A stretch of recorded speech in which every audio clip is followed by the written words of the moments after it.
Cheetah Magic. Icyanyuma ushobora gutuma ubuzima bugucika igihe kitaragera ni ukuba hari ibice by'umubiri biri weak, bikora nabi, bikora gake, bitari active. Ushobora gusanga nta mbaraga ufite zatuma uva hano utwaye imodoka ngo ugere Rusizi ugaruke, nyamara ntacyo urwaye, ariko n'umutima hari igihe uba ufite intege nke, impyiko the same, umwijima the same, n'ibindi bice byose by'umubiri. So mu gihe twalaunchingaga rero African Wellness Junction, motto yacu ndetse ari nayo tuzakomeza kwibandaho ni affordable quality food supplement and fitness equipment for all Africans. Horuzi ko hari supplements zafasha ubwonko kuri kavaringa waragize stroke cyangwa zakurinda stroke.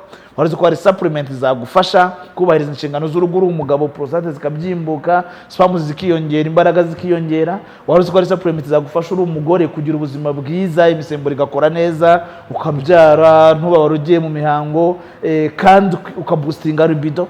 Hari abo nzi hano mu Rwanda bavuga ko nta ntaririsha badashobora kurya ibyatsi, batarya dodo, batarya amashu, ngo bagomba kurya inyama gusa, bazihindura izina bazita kaboga.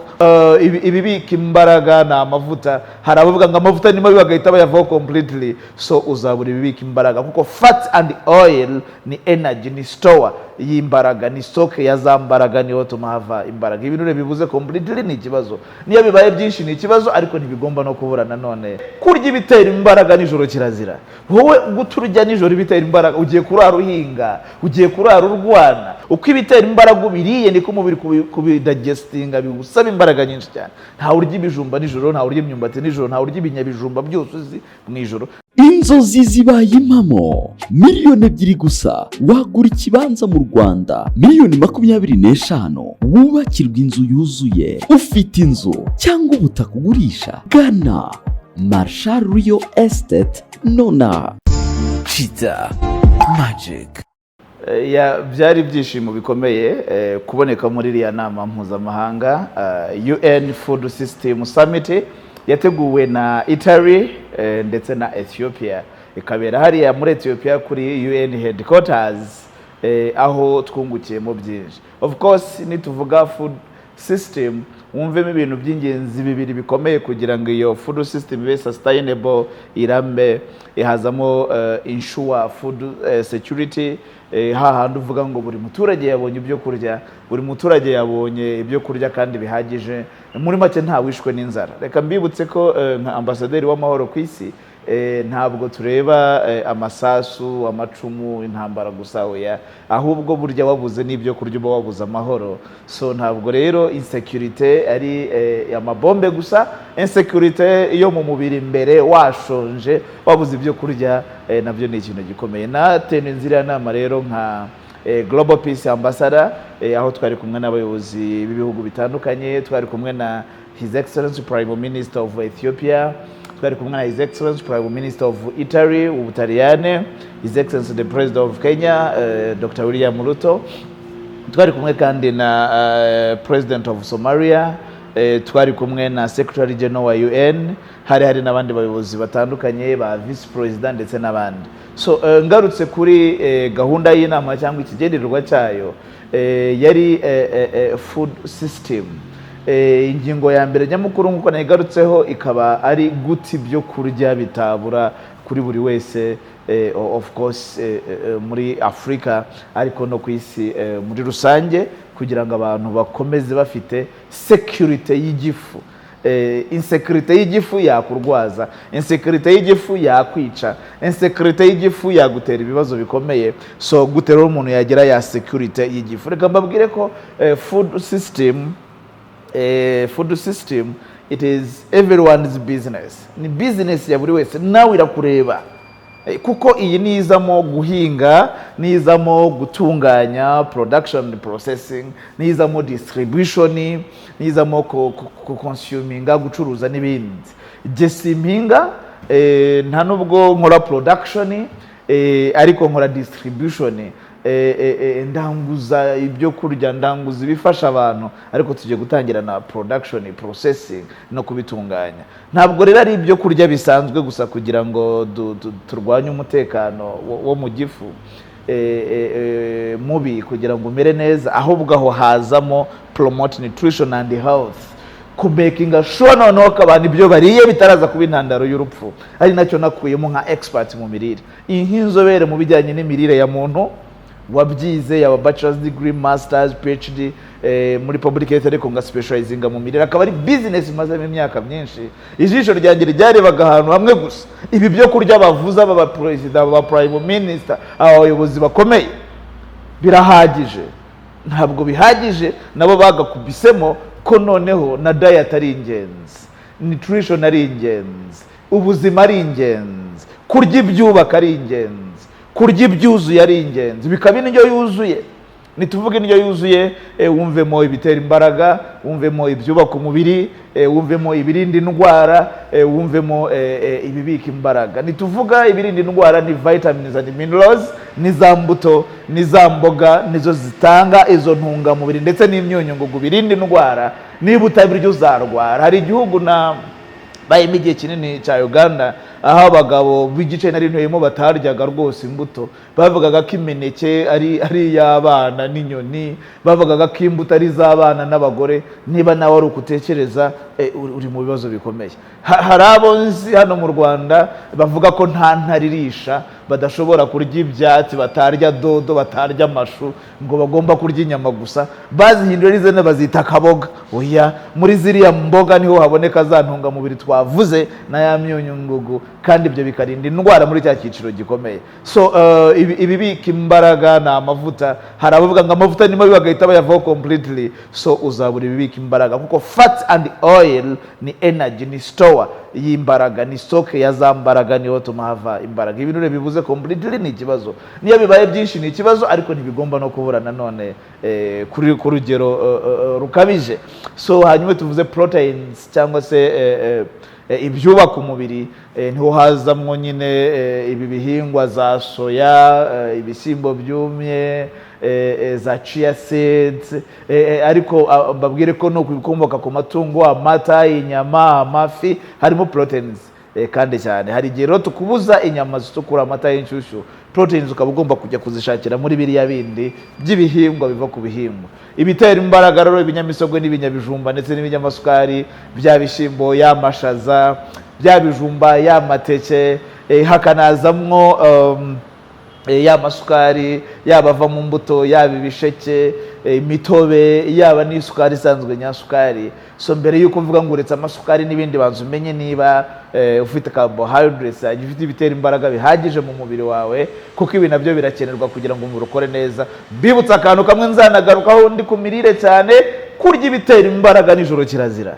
Wowe guturya nijoro ibitera imbaraga, ugiye kurara uhinga, ugiye kurara urwana, ugasanga umuntu wize utekereza afashe ibitera imbaraga nijoro arabiriye kandi akeneye kuruhuka. Uko ibitera imbaraga ubiriye niko umubiri kubidigestinga bigusaba imbaraga nyinshi cyane. Nta urya ibijumba nijoro, nta urya imyumbati nijoro, nta urya ibinyabijumba byose uzi mu ijoro, nta urya ibinyamisogwe mu ijoro, nta urya ibinyamasukari mu ijoro, kuko bitera imbaraga. Bamwe babura ibitotsi biturutse kuri bo, ariko iki nzakigarukaho.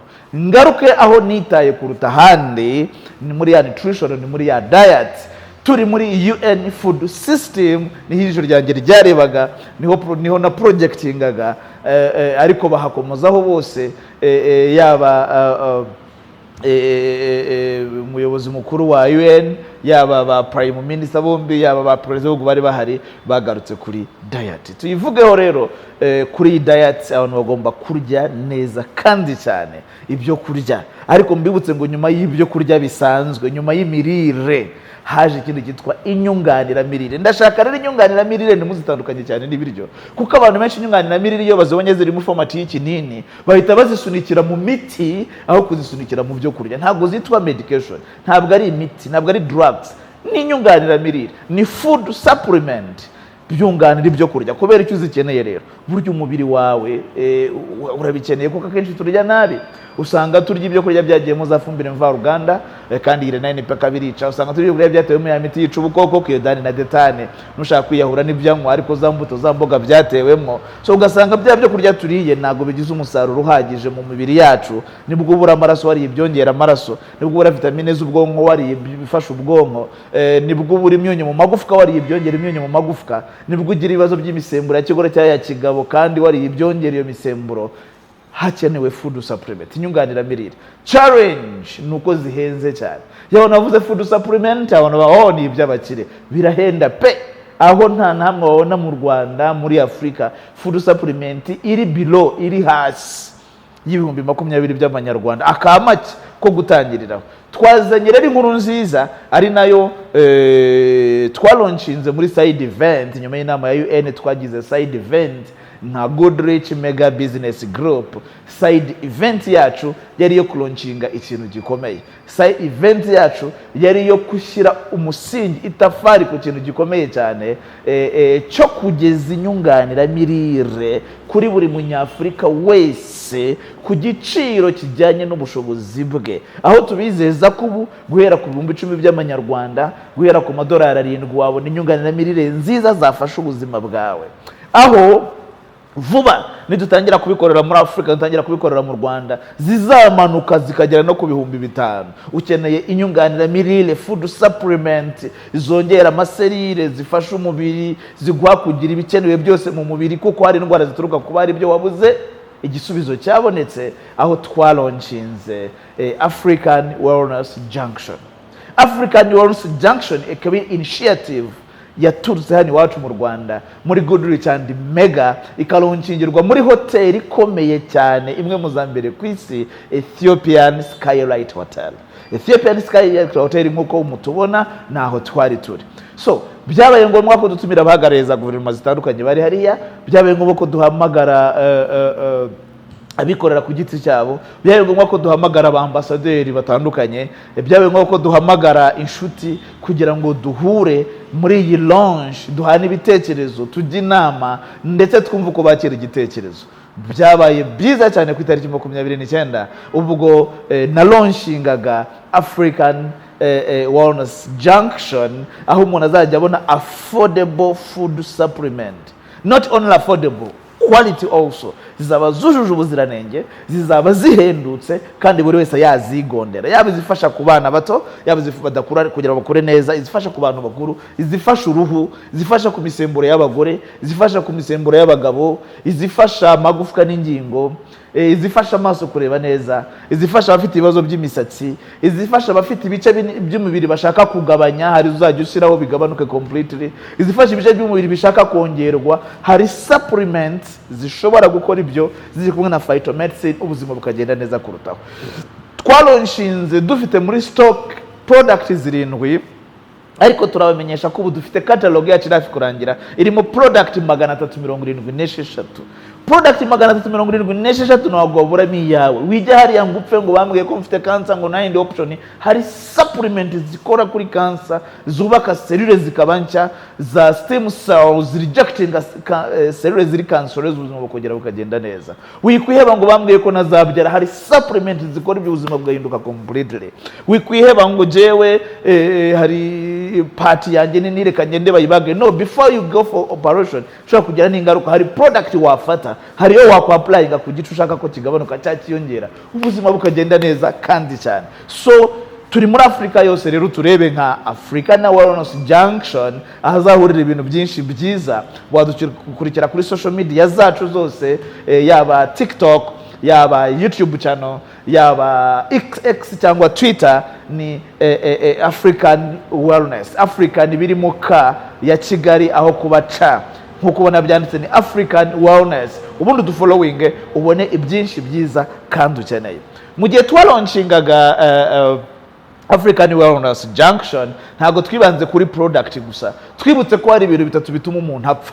Niba ushaka kubaho ubuzima bwiza, utarwaragurika, udahora mu bitaro, utarwana n'umubiri, niba ushaka kwirinda gupfa imburagihe ngo baguhambe bagushyingura igihe kitaragera, zirikana ibintu bitatu bitera ibibazo, ushake n'ibisubizo bitatu. Icyambere ni ukuba umubiri wawe hari ibyo wabuze. Imana yakuremye hari ibyo ugomba kuba ufite, ni amazi, ni amaraso, ni intungamubiri, ni imyunyungugu, ni ibinure, n'ibindi bitandukanye. Iyo hari ikibuze kikajya hasi y'igipimo, you are dying. None umubiri wawe uzaho bigeze. Nyamara ugira ubwenge bwo gupima amavuta y'imodoka babita kujoja, ukabyuka ugapima ngo uraha amavuta agarukira ugakozamo ka kantu kazamura ukareba. Guys, ujya wibuka kujoja mu mubiri umenye uko bimeze. jya wibuka kujuja mu mubiri ngo umenye uko bihagaze, ko nta byabuze, ko iyo hari ibibuze upfa. Niba rero hari ibyo wabuze, ubuzima burahagarara. So muri physical assessment machine uhagararaho igascreening umubiri, ikikwereka n'ibyo ubura. Urabura ibi, dore supplement wabibonamo. Urabura ibi, dore ibyo kurya wabibonamo. Urabura ibi, dore amasaha wabirira kugira ngo umubiri ubibone. Wari uzi ko iyo ubuze amaraso ubuzima bukurangirana? Menya ibyo kurya byongera amaraso. Wari uzi ko iyo ubuze vitamine runaka uruhu ruhinduka, umubiri wangirika, ubwonko bucuramo, ubuzima bukagenda nabi? Wari uzi ko iyo amazi abaye make mu mubiri ibibazo bitangira? Wari uzi ko iyo ubudahangarwa bumanutse ubuzima butangira kugucika ubureba? Ni byinshi wabura, ibibazo bikavuga. Wari uzi ko iyo ubuze imyunyu mu magufwa, amagufwa atangira kukubabaza, amavi, umugongo, uragenda bagateramo udushinge, uragenda bakamasa bigaceceka, ufata painkillers bikagabanuka gace, ariko ejo bikagaruka kuko icyabiteye ntaho cyagiye, kiracyahari. Turi kudiringa na kabitera rero. You are lacking something. Muri Africana Wellness Junction uzajya ubona bya bindi byose wari wabuze binyuze mu mazu yacu y'imirire nka The House of Vitamins, Mega Global Market, ryaguriro ryacu riri hano ku Kicukiro, ariko bigiye kugenda muri umbrella bigakwirakwira ku isi yose. Icya kabiri gishobora gutuma ubuzima bugucika ukaba wagira ibibazo bikomeye no kuba hari ibyabaye excess bidakenewe. Ibinure byarenze igipimo, cholesterol zarenze igipimo, toxine zarenze igipimo, hari ibibazo ufite byabaye, imyanda yabaye myinshi mu mubiri, ubukeneye body detox, igisohora ibyo byabaye excess kugira ngo umubiri ugende neza. Hari na supplement ufata zikabikora zikabigabanya completely. Icyanyuma gishobora gutuma ubuzima bugucika igihe kitaragera no kuba hari ibice by'umubiri biri weak, bikora nabi, bikora gake, bitari active. Ushobora gusanga nta mbaraga ufite zatuma uva hano utwaye imodoka ngo ugere Rusizi ugaruke, nyamara ntacyo urwaye, ariko n'umutima hari igihe uba ufite intege nke, impyiko the same, umwijima the same, n'ibindi bice byose by'umubiri. So mu gihe twalaunchingaga rero African Wellness Junction, motto yacu ndetse ari nayo tuzakomeza kwibandaho ni affordable quality food supplement and fitness equipment for all Africans. Hazemo n'imashini zikangura ibice by'umubiri bisinziriye. Si ukuvuga ngo ni iby'abakire, oya, ibiciro bigiye kumanuka 50% discount ku ba wholesaler, ku barangura bagabanyirizwa 50% batunge za mashini bacuruze za mashini, bagabanyirizwa 50% batunge za product bacuruze za product. Kuba consumers nabo bazagabanyirizwa 30% wende ku giciro cyiza. Reka mvuga niba hari produit yaguraga ibihumbi wenda 30, nugabanyirizwa 30%, haravaho hafi ibihumbi 10 y'igroupe 20. Kurangura irahita ijya kuri 15. Icyo dushaka ni iki? For all Africans, bigere ku banyafrika bose, kuko igihe cyabaye kinini abantu bumva supplement ko ari z'abakire, bumva food supplement kari ibintu bikomeye. Turashaka zimanuka zijye ku giciro bijye hasi y'imiti. Uraho gutegereza kurwara ngo ugure umuti, fata supplement utararwara. Izi nyunganiramirire ni muzegereza ibiryo cyane aho kuzegereza imiti. Wizifata ari uko warwaye gusa, zifate kugira ngo ugire imirire myiza. Uwo munsi rero twalaunchinze ku itariki 29 muri side event ya UN food system Addis Ababa Ethiopia, twalaunchinze African Wellness Junctions, aho tugiye kugeza ku banyafrika bose food supplement n'imashini za fitness ndetse na sport ku biciro byiza, kandi tubaha ibintu byiza cyane bifite quality. Ku bakeneye rero gukorana natwe ni karibu. Twagize umugisha aho kuba turi kumwe n'abayobozi batandukanye n'inzego zitandukanye, aho twanabonye affiliation muri UN. Project yacu ya African Wellness Junction yabaye affiliated muri International Association of World Peace Advocate. Mega Goodrich Business yabaye affiliated muri International Association of World Peace Advocate, nk'abagiye kuba tools, nk'abagiye kuzana izindi mbaraga zo gufasha umuryango w'abibumbye UN kugera ku nshingano zawo zirimo sustainable development and peace, amahoro yo mu mubiri, amahoro yo mu mutima, amahoro y'ahantu hose, ndetse no kugera ku iterambere ry'ibihe birambye. Ibi byose turi muri iyo program. Gira ngo certificate murazibona. Now we are affiliated.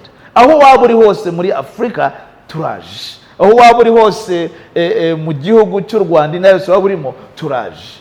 Ariko niwo utera intambwe ya mbere ukavuga ngo nanjye nifuza gukorana nawe. nanjye nifuza kuba umufatanyabikorwa, nanjye nkafasha ko ibi byo kurya bigera kuri bose. Mwibutse ko uzaba ufite product zifite karite, product ziruta izindi zose zigeze zigera mu gihugu cyawe, yaba mu gutanga umusaruro mu gihe gito, yaba mu kuba zipakinze neza, ndetse n'igiciro kibe kiri hasi, aho uzajya usanga igiciro wari kimwe cya kabiri cy'abandi bari ku isoko. Why not? Ubuzima butazahinduka kuko uzaba ufite product nziza. Abashaka gushora imari zabo ni karibu. Fitness centers zirimo categories eshatu nkuko mwabibonye mu nama, ndetse nkuko mubibona hari ababaye excited, hari ibihugu twasinyanye ku ikubitiro: Ethiopia, South Africa, Uganda, Nigeria, gutangira commercial fitness centers zifite zone eshanu, kumwe mwazibonye tuzisura na Mr. Chita. So zone eshanu baterure centers bazitereke iwawe. Ahari wasuye amahoteli menshi atandukanye ku isi, ahari wabonye gym nyinshi, ariko uzagenda ubare zone zirimo ntago ziba zirenga ebyiri. Bafite ibyo guterura byo muri kongera za miskula n'ibindi, bafite na cardio side irimo za tapirura, treadmill ndetse n'amagare. Nta kindi uzabonamo. Ntabwo uzabonamo body fitness side, ziriya shaker machine, ziriya blood circulative machine, ziriya vibration plate, no. Ntabwo uzabonamo trampoline class ya aerobic nziza cyane yongera kuboostinga no kongera oxygen mu mubiri. Ntabwo uzabonamo zone nziza cyane ya relaxation and recovery irimo ziriya massage chair, zirimo ziriya foot massager, irimo ziriya leg beautician, never. So izi zone eshanu ziba zikenewe muri ya fitness. Haba hakenewe fitness assessment machines, umuntu ahagararaho zikabanza ikakora body analyzing, ikanaliza umubiri, ikerekana ibyo uzajyamo n'ibyo utazajyamo. So iyo ugize amahirwe yo gukorana n'izi zone n'izi fitness center zigiye gufungurwa ku bufatanye na African Wellness Junction, duhereye kwiri Kigali hano ya Goodrich Fitness Club. So usanga harimo iyo mashini aho ubanza kuba screened mbere yo kujya muri bya byuma. At the end ya abonoma yawe ukoze kongera ugascreening ukareba ibyo watakaje mu binure, mu mitsi, mu magufwa, ibyiyongereye umubiri wari ukeneye, then ukavuga uti at least reka niyongeze ukundi kwezi cyangwa ukundi, ibintu bimeze neza cyane. Iyi mashini igufasha kumenya ibyo uzakombayinga na ya siporo mu mirire. Izi gym rero na fitness zigiye gufungura muri ibi bihugu byose tubabwiye, ku bufatanye na bari abantu mwabonye turi kumwe muri iyi nama ikomeye, abashoramari, aba bantu bose baje turi kumwe hano Addis Ababa muri Ethiopia. So zaba zifite niyo fitness assessment body analyzer machine yo kureba uko umubiri uhagaze mbere yo kwinjira muri za gym, mbere yo guconsuminga za food supplement. Aba rero kwikubitiro bakeneye commercial fitness gym ku biciro byiza, ndetse bakafiteho na food supplement shop aside, bakafiteho fitness analyzer aside, ubundi ubuzima bukagenda neza. Niba nawe wifuza gutangira project nk'iyi mu gihugu, muri East Africa, muri Africa, muri West Africa, South Africa, Africa yose ushaka hose ni karibu. Ibi bihereye ku banyafrika, abi Burayi, Amerika, Canada. Mube muretse gatoya katubanze duha abanyafrika food supplement zifite quality kandi ziri affordable. Igiciro kizaba ari cyiza kandi ari nziza cyane, zahindura, zatanga umusaruro ku cyo bifuza. Reka tubanze tubahe commercial fitness gym and fitness zabafasha kongera gukangura umubiri ukaba active, hehe n'amadiabete, hehe n'amahypertension, hehe n'ibibazo bitandukanye bituruka kuri lack of exercise, hehe n'ibibazo by'amagufwa n'ingingo, hehe na complications zitandukanye ziza mu mubiri.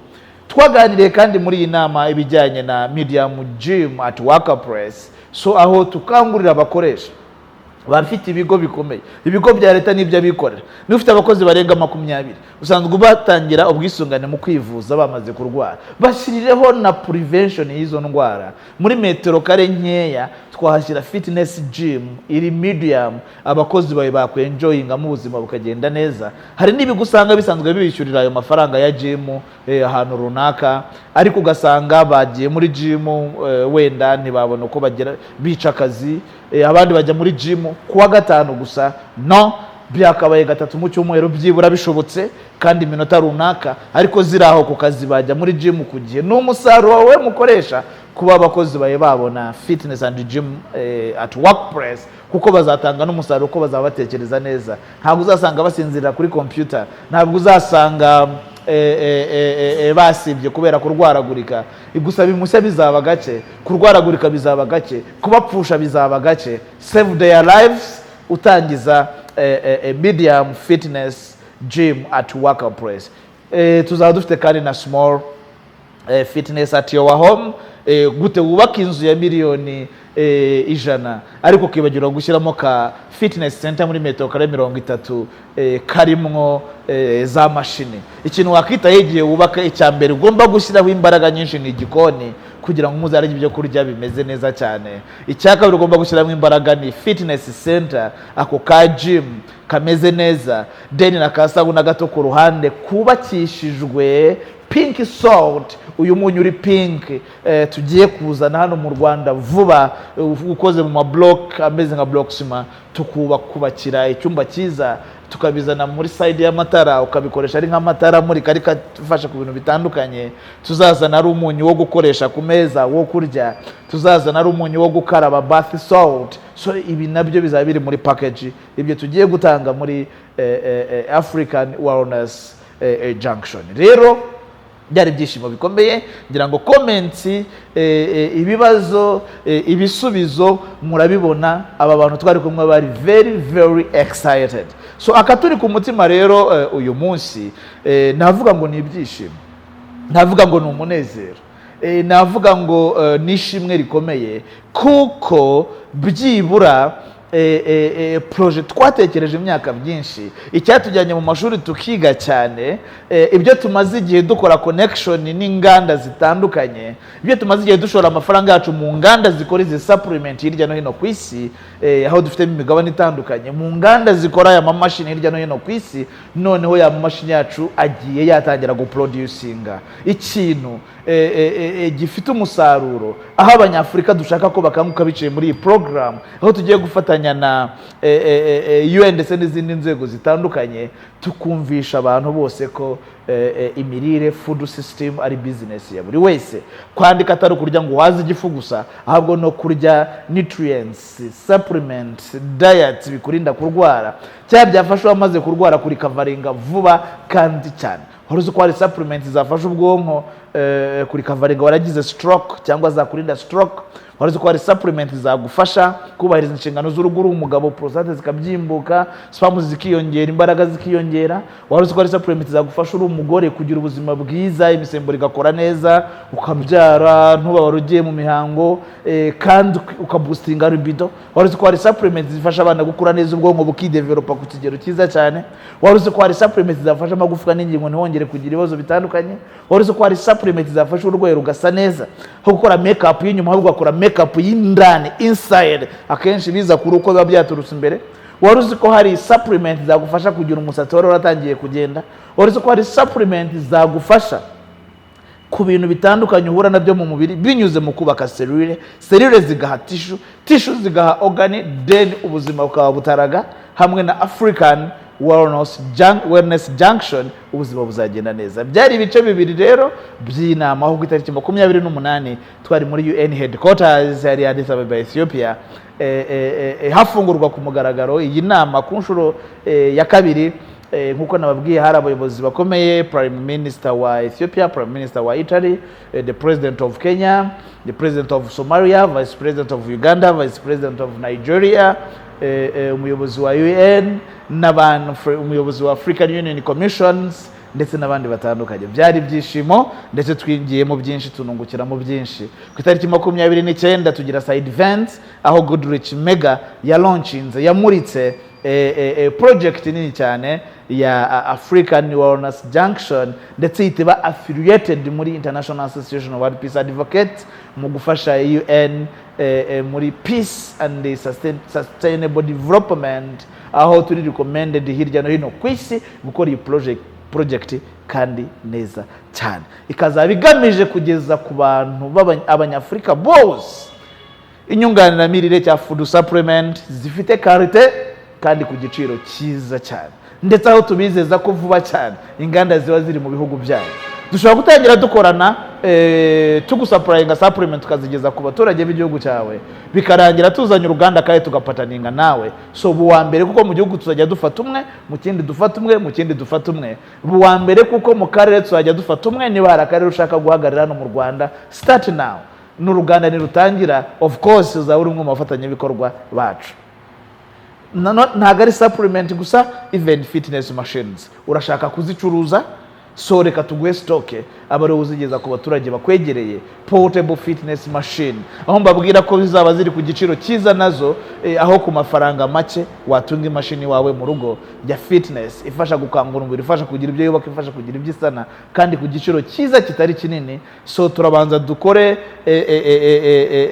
promo y'ukwezi kose, uku kwezi kose kwa munani, ndetse twongereho no kwa cyenda, nubwo turagira amezi 2 iminsi 60, kugira ngo niba ukeneye gutangira gucuruza food supplement tukugezeho ibicuruzwa kandi ku giciro kigabanyije 50% ku biciro twari dufite. Niba ukeneye guconsuminga supplement zihindura ubuzima bwawe, uzibone ku giciro kigabanyijeho 30%. Niba ukeneye gutangira fitness and commercial gym, tugusetingira as soon as possible, kandi ku biciro byiza. Niba ukeneye gucuruza izi mashini, tuguhe stock kandi ku giciro cyiza, nawe uzigeze kuba kwegereye. So niba ushaka kubaho neza, uzashore mu bantu. Niba ushaka kugira amafaranga menshi, uzashore mu buzima. Niba ushaka kubaho wishimye, uzabeho ufasha abandi, kuko nicyo cyatuzanye hano kuri iyi si. Ni umunezero ukomeye rero kuba iyi projet yabaye launched hari Addis Ababa muri Ethiopia, Skylight Hotel. Ikaba irimo abantu bahagarariye ibihugu birenga 6, ikaba irimo abanyacyubahiro ndetse n'abashoramari batandukanye ku rwego mpuzamahanga. Ikaba igikombe, igihembo n'ubundi gitashye iwacu i Rwanda, gitashye iwacu muri Afrika, gitashye iwacu. So reka rero duhaguruke natwe dushyigikira iyi project kugira ngo tugeze iyi gahunda kuri benshi, byibura muri buri rugo habe harimo ka supplement. Guta abana bagwingira, ari supplement zabarinda kugwingira. Guta wagwingiye agendanira ko ari supplement yamugarura, yamusubiza ku murongo wari wagwingiye akongera kamera neza. Gute hari abantu bapfa bazize indwara zitandura, non-communicable diseases, diabetes, hypertension, impyiko, umutima, kandi hari kongera ukaba muzima completely. Gute umuntu arwara HIV AIDS cyangwa cancer ikamuhuta ikamwica, kandi hari supplement yafata boosting amaserire, zisohora rejecting cells zapfuye, zikora amaserire mashya, ubuzima bukongera bugasubirana kamera neza, aho kwirukanyira kujya kwibagisha ibibyimba byaje, kujya kwibagisha hari icyangiritse. Reka tuguhe icyakuraho igituma ibyo bibyimba biza, aho kwihutira kujya kunywa imiti imanura ibyazamutse. Reka tuguhe icyatuma bihora biri normal ntibizongere kuzamuka, aho kwihutira kujya kuzamura ibyamanutse. Reka tuguhe icyaboosting umubiri uzahore ari muzima. Waruzi ko umuntu arwara akabyimba akagenda bakakabaga agataha akarelaxinga, icyatumye kaza n'ejo kizatuma kagaruka, nese uzahora ku cyumba kugeza ryari? Waruzi ko umuntu arwara kanseri mwibera akagenda bakarikuraho, come on, icyahiteye kirahari, ejo izafata no mu rindi, naryo rive hifate no mu bihaha, nabyo uzabikuramo. Bazumenye ko hari icyakumira ibitera ibibazo mu mubiri wawe imbere, hanyuma bikavaho burundu. Ari byo sustainable food system igaragaza ko hakabaye harimo kubona ibyo kurya nyine ku kigero gihagije, ariko diet and nutrition bikitabwaho kandi cyane, hamwe na African Wellness Junction Program ibarizwa muri Goodrich Mega Business Group. Ubu wabibona ku giciro cyiza cyane. Bibutse ko turi hano Kicukiro, urenza akarere utaragera Sport View Hotel, uzabona etage nini y'umweru yanditseho Goodrich, yanditseho Mega, vira biriho ibyapa binini byaka bya African Wellness Junction. Aho uhageze urabona showroom zacu, urabona fitness center zacu, waza kuhakorera siporo, kwicyura fitness, waza kwivuriza ibyananiranye, tugascreening umubiri tukakwereka uko wagenda ubuzima bukongera bukamera neza, waza kuharangura food supplement ukajya gucuruza muri farumasi zawe n'ahandi, waza kuhahira supplement zo gukoresha mu rugo ubuzima bukagenda neza, ndetse n'ibindi bitandukanye. So tubahaye ikaze rero mu kigo cyacu, mu kigo cyanyu, kuko ni iwanyu. Ntimucikwe n'irigabanyirizwa rya 50%, iyi 50% discount ntibacike kuko ni ingenzi, ntibacike kuko irakenewe cyane, ntibacike kuko nyuma yaho ibiciro bishobora gusubira uko byahoze, ariko kubaranguraho ntibizigera bisubira hejuru. Kubarangura bagiye gucuruza rwose turabizeza ko discount 50% ku bicuruzwa mukeneye by'amafood supplement, ndetse vuba no kuri fitness machine tuzababwira offer tuzabaha, ariko ubu kuri food supplement turi muri ya njyana, tukiri muri ya munyenga, tukiri muri ya launch, tukiri muri ya mode ya summit ya UN Food System.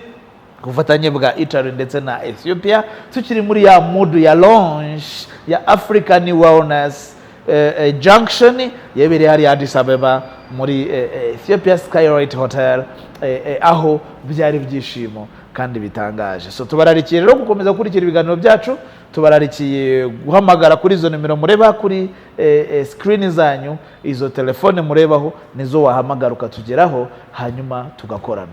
Wifuza gutangira business, wifuza kuduhagarara hirya no hino ku isi, wifuza gukorana natwe mu bihugu bitandukanye, wifuza gukorana natwe mu turere dutandukanye, wifuza gucuruza inyunganiramirire, amarembo arafunguye, tangira ube mu ba mbere, tuzagukocinga, nitwe tugufasha mu kukwamamariza kuri platform zacu zitandukanye. iyo ugize branch twe tugufasha kupostinga social media zawe, tugufasha kuza kulaunching akarere kose aho urimo n'igihugu cyose waba urimo, tugufasha kumenyekanisha ibikorwa byawe. So nta gihombo rero uzagira, reka dufatanye twubaka. Reka mbwire abafite inganda zitandukanye, of course dufite inganda zacu zikora product, zikora imashini, ariko wowe kuri iki kiganiro aho waba uri hose nawe ufite inganda zikora product, ufite inganda zikora machines, ukaba witeguye gukora ibifite quality, ukaba witeguye gutanga igiciro cyiza, nawe utugane kugira ngo tugushyire muri umbrella ya African Wellness Program cyangwa se Junction, kugira ngo dufatanyirize hamwe. Ntabwo ari akazi k'umuntu umwe,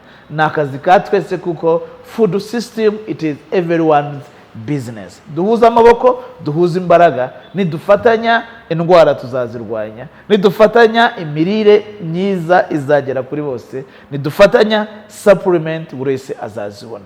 Mu mutwe wivanemo ko food supplement ari iby'abakire, ni ibya buri wese. Turashaka bigere kuri buri munyafurika. Niba ukeneye kurangura duhamagare, ufite discount ya 50%. Niba ukeneye kugura kamwe duhamagare, ufite discount ya 30%, ukabona supplement wawe guhera ku 10,000. ubu nawe wabona supplement boosting ubuzima, ugasanga igukishije ibyari byarananiranye, ikurinze ibyari byarananiranye, ubuzima bugenze neza. Kandi vuba ingana zizaba ziri mu bihugu byacu hano mu Rwanda, ibihugu byacu bya Afrika bitandukanye. Je nari Dr. Francis Habumugisha, umujyanama mu bijyanye n'ubuzima, umuhanga nkaba n'umushakashatsi mu by'ubuzima bwa muntu, umuhanga mu mirire ya muntu, of course umucuruzi, umushoramari ndetse ambasaderi w'amahoro ku isi muri gahunda ya African Wellness Junction. Turabakunda cyane, bye bye. Cheetah Magic.